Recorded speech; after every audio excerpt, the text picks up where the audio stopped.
اس موضوع کا زیادہ تر حصہ بیان کیا جا چکا ہے، بس اس کا آخری حصہ باقی رہ گیا ہے جو آج کے خطبہ جمعہ میں انشاءاللہ تعالی بیان کر دوں گا، اور وہ حصہ اخلاقی بگاڑ پہ مشتمل ہے۔ تو آئیے دیکھتے ہیں۔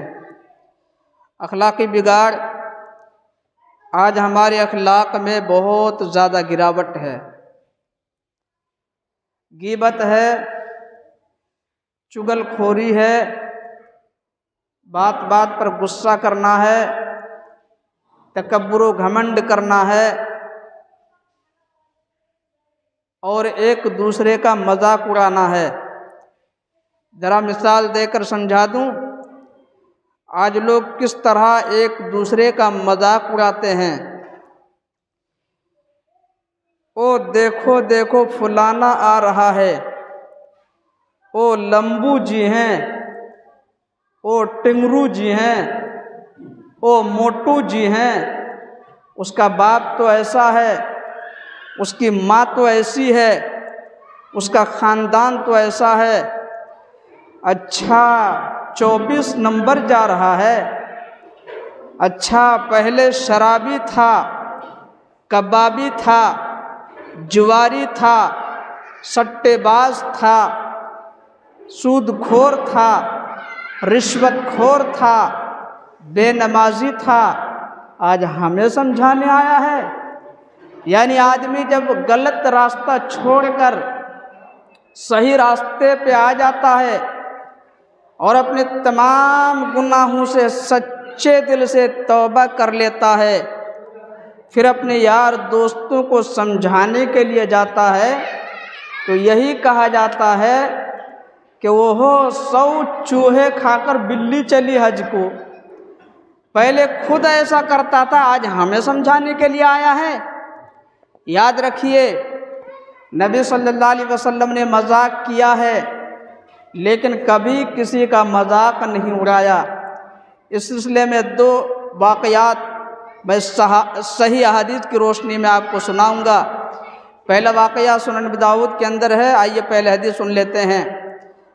عن انس بن مالک الانصاری رضی اللہ تعالی عنہ ان رجلا اتى النبي صلی اللہ علیہ وسلم فقال یا رسول اللہ احملنی، فقال النبي صلی اللہ علیہ وسلم انا حاملوک علی ولدی ناقہ، فقال وما اصنع بولد الناقہ، فقال النبي صلی اللہ علیہ وسلم وهل تلد الابل الا النوق، رواہ ابو داؤد فی کتاب الادب، چیپٹر نمبر 50، حدیث نمبر 4998۔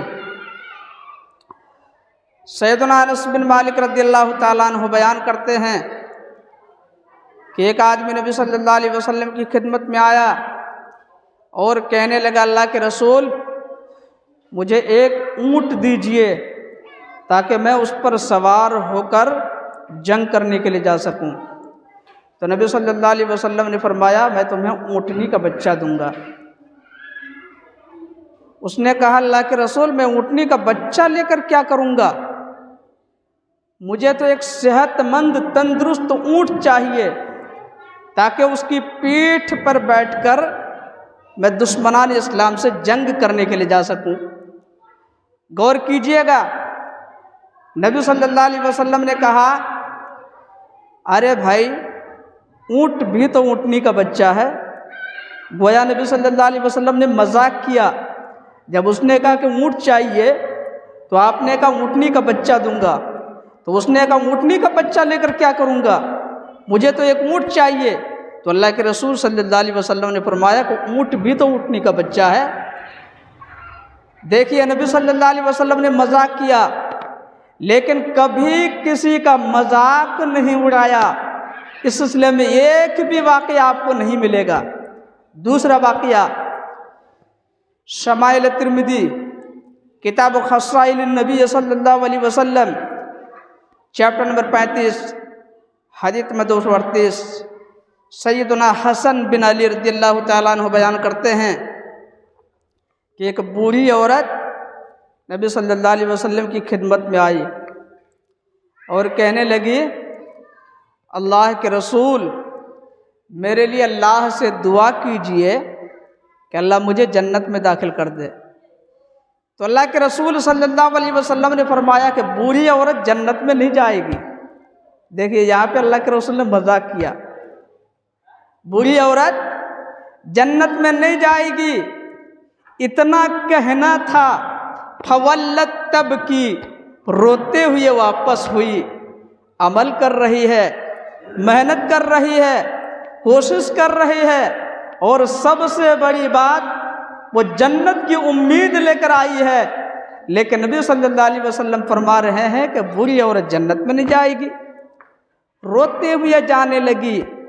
جب اللہ کے رسول صلی اللہ علیہ وسلم نے دیکھا تو آپ نے صحابہ کرام سے کہا اخبروہا، ارے کوئی اسے بتا دو کہ بوڑھی ہو کر نہیں بلکہ جوان ہو کر جنت میں جائے گی۔ الحمدللہ یہاں بزرگ ہیں، چہرے پہ رونق بھی ہے، سنت بھی ہے، ماشاءاللہ لمبی عمر بھی پائی ہے، لیکن جب جنت میں داخل ہوں گے تو جوان ہو کر داخل ہوں گے۔ 30 یا 33 سال کی عمر ہوگی، آنکھوں میں سرما لگا ہوا ہوگا، اور سب سے زیادہ مزے کی بات یہ ہے کہ چہرے پہ داڑھی بھی نہیں ہوگی۔ جو لوگ یہاں رکھتے ہیں وہاں پہ داڑھی ختم، اور جو لوگ یہاں نہیں رکھتے ہیں وہ سوچ لیں شاید انہیں وہاں پہ رکھنا پڑ جائے۔ اس لیے میرے بھائیوں سارے بہانے چھوڑ کر نبی صلی اللہ علیہ وسلم کی سنت پہ عمل کیجئے، نبی صلی اللہ علیہ وسلم کی بات پہ عمل کیجئے۔ اگر واقعی نبی سے محبت کرتے ہیں، اگر واقعی نبی کے ماننے والے ہیں صلی اللہ علیہ وسلم۔ سن لیا آپ نے، نبی صلی اللہ علیہ وسلم نے مذاق کیا ہے، لیکن کبھی کسی کا مذاق نہیں اڑایا، لیکن آج ہم اور آپ بات بات پر ایک دوسرے کا مذاق اڑاتے رہتے ہیں۔ افسوس کی بات ہے، ہم کیسے نبی کے ماننے والے ہیں۔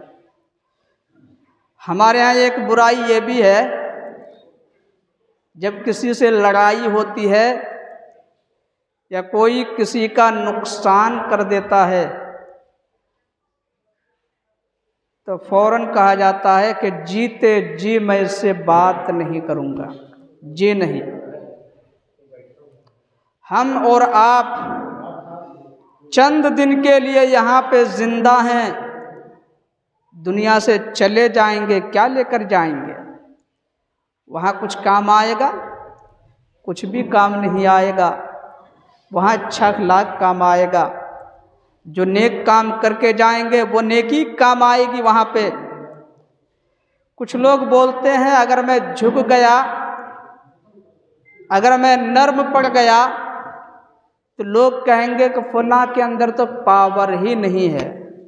کچھ لوگ اچھا کام کرنا چاہتے ہیں، لیکن کچھ شیطان قسم کے لوگ ہوتے ہیں جو اس کو صحیح راستے پہ آنے ہی نہیں دیتے۔ ایسے سماج میں بہت سارے لوگ ملیں گے آپ کو، سماج میں اس طرح کے بہت سارے لوگ ملیں گے۔ کچھ لوگ صحیح راستے پہ آنا چاہتے ہیں لیکن وہ آنے نہیں دیتے، ادھر ادھر کی باتیں کر کے اکسا کر کے صحیح راستے سے لے کے چلے جاتے ہیں۔ تو کیا کہتے ہیں، اگر ہم ایسا کریں گے تو لوگ کہیں گے کہ فلاں کے اندر تو پاور ہی نہیں ہے۔ جی نہیں، اگر آپ اللہ کے لیے جھک رہے ہیں، اللہ کے لیے اپنا حق سے دستبردار ہو رہے ہیں، تو یاد رکھیے گا اللہ آپ کا مقام و مرتبہ بہت اونچا کر دے گا۔ حدیث کے اندر آیا، صحیح مسلم کتاب البر والصلہ چیپٹر نمبر 46 حدیث نمبر 1988، نبی صلی اللہ علیہ وسلم نے فرمایا وَمَا زَادَ اللَّهُ عَبْدًا بِعَفْوٍ إِلَّا عِزًّا وَمَا تَوَاضَعَ أَحَدٌ لِلَّهِ إِلَّا رَفَعَهُ اللَّهُ، کہ جو اللہ کی رضا کے لیے تواضع اور خاکساری اختیار کرے گا، جو اللہ کے لیے جھکے گا، جو اللہ کے لیے اپنے آپ کو نرم رکھے گا تو اللہ اس کا مقام و مرتبہ بہت اونچا کر دے گا۔ لیکن آج ہم اور آپ ایسا نہیں کر رہے ہیں، تو پتہ چلا معاف کرنا اگر آپ نے سیکھ لیا، برداشت کرنا اگر آپ نے سیکھ لیا، تو گویا آپ نے نبی صلی اللہ علیہ وسلم کا اخلاق اپنا لیا۔ نبی صلی اللہ علیہ وسلم کبھی بھی اپنی ذات کے لیے بدلہ نہیں لیتے تھے۔ شاعر نے کہا، ظالم سے لیا ظلم کا بدلہ نہ کسی وقت، ظالم سے لیا ظلم کا بدلہ نہ کسی وقت، مارا بھی تو اخلاق کی تلوار سے مارا۔ ہم بھی نبی صلی اللہ علیہ وسلم کے ماننے والے ہیں، تو ہمارے اندر بھی یہ چیز آنی چاہیے۔ ہمارے یہاں ایک برائی اور بھی ہے، وہ یہ ہے کہ آج بے پردگی اور بے حیائی عام ہوتی جا رہی ہے، اور یہ سب آزادی کے نام پر ہو رہا ہے۔ آج اگر کوئی بے پردگی کے خلاف کچھ بولے، بے حیائی کے خلاف کچھ بولے، تو فوراً کہہ دیا جاتا ہے، ارے یہ تو پرانے زمانے کا مولوی لگتا ہے، یا یوں کہا جاتا ہے کہ یہ مولوی تو عورتوں کے پیچھے ہاتھ پیر دھو کے پڑ گیا ہے۔ اکبر الہ آبادی نے کہا تھا طنز کرتے ہوئے، بے پردہ کل جو آئیں نظر چند بیبیاں، بے پردہ کل جو آئیں نظر چند بیبیاں، اکبر زمین میں غیرت قومی سے گڑ گیا۔ پوچھا جو ان سے وہ آپ کا پردہ کیا ہوا، پوچھا جو ان سے وہ آپ کا پردہ کیا ہوا، کہنے لگی عقل میں اب مردوں پہ پڑ گیا۔ علامہ اقبال نے اس کا جواب دیا ہے کہ شیخ صاحب بھی تو پردے کا کوئی حامی نہیں۔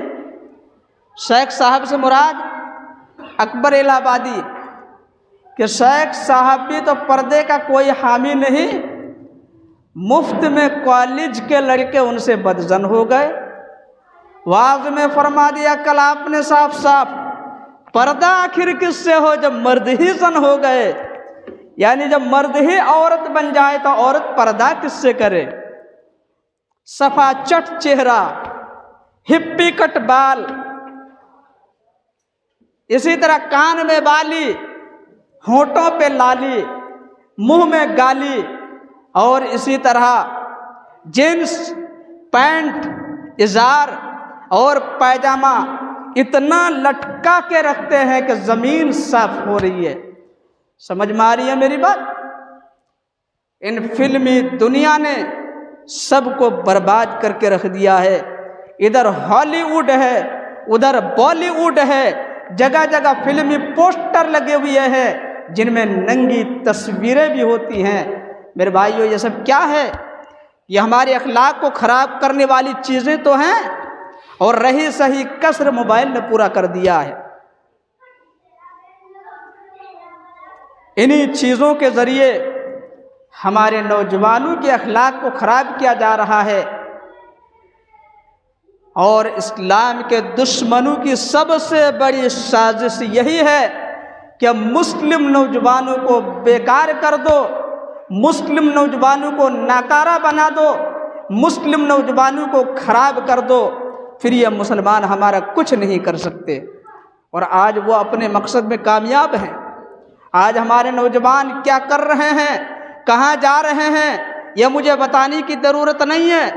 جبکہ نوجوان کسی بھی قوم کے لیے، کسی بھی سماج کے لیے ریڑھ کی ہڈی کی مانند ہیں۔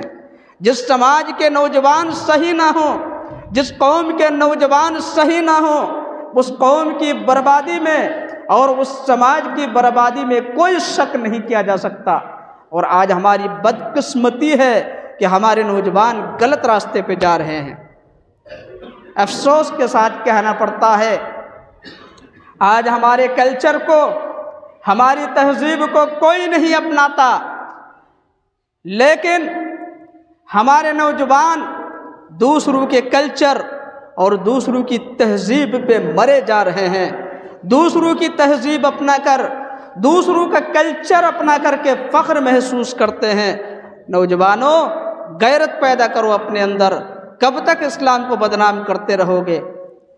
تو جیسے ہمارے نوجوان صحیح راستے سے غلط راستے پہ جا رہے ہیں، جیسے ہمارے نوجوان خراب ہو رہے ہیں، اسی طرح ہماری مائیں بہنیں بھی غلط راستے پہ جا رہی ہیں۔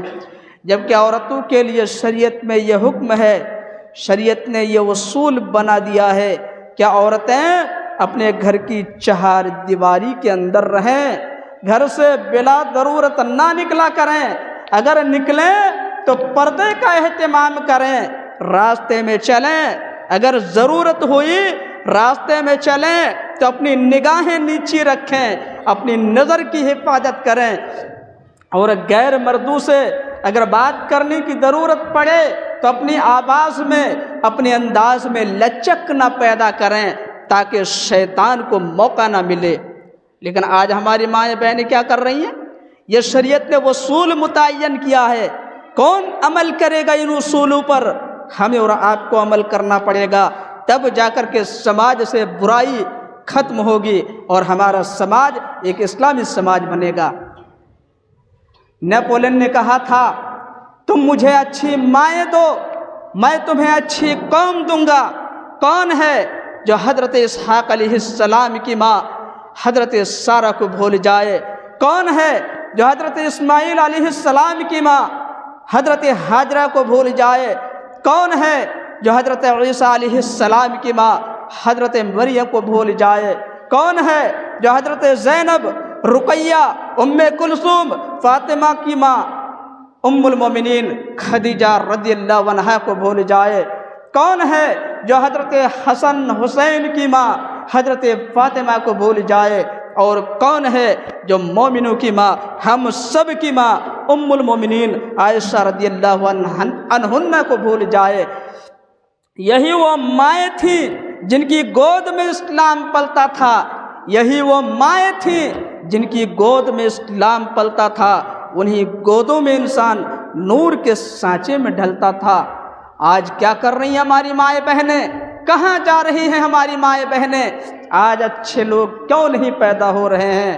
جبکہ انہی ماؤں نے، بہنوں نے نبیوں کو پیدا کیا ہے، ولیوں کو پیدا کیا ہے، سماج کی خدمت کرنے والوں کو پیدا کیا ہے، اسلام کے لیے اپنی جان کی بازی لگانے والوں کو پیدا کیا ہے، مجاہدین کو پیدا کیا ہے۔ لیکن آج گلوکار پیدا ہو رہا ہے، آج ڈانسر پیدا ہو رہا ہے، آج جواری پیدا ہو رہا ہے، آج سٹے باز پیدا ہو رہا ہے، آج نشیڑی پیدا ہو رہا ہے، آج سود خور پیدا ہو رہا ہے، آج رشوت خور پیدا ہو رہا ہے، آج بے نمازی پیدا ہو رہا ہے۔ سوچنا تو پڑے گا آخر ایسا کیوں ہو رہا ہے؟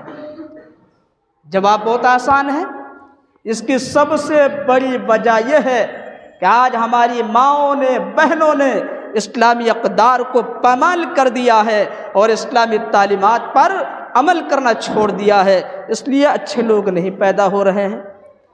آج بھی اگر ہماری مائیں بہنیں صحیح راستے پہ آ جائیں، اسلامی اقدار کی حرمت کرنا سیکھ لیں اور اسلامی تعلیمات کے مطابق زندگی گزارنا شروع کر دیں تو انشاءاللہ آج بھی اچھے لوگ پیدا ہوں گے۔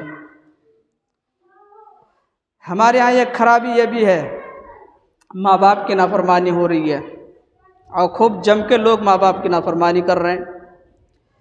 کیا کہتے ہیں؟ ماں باپ بوڑھے ہو جاتے ہیں تو کیا کہتے ہیں؟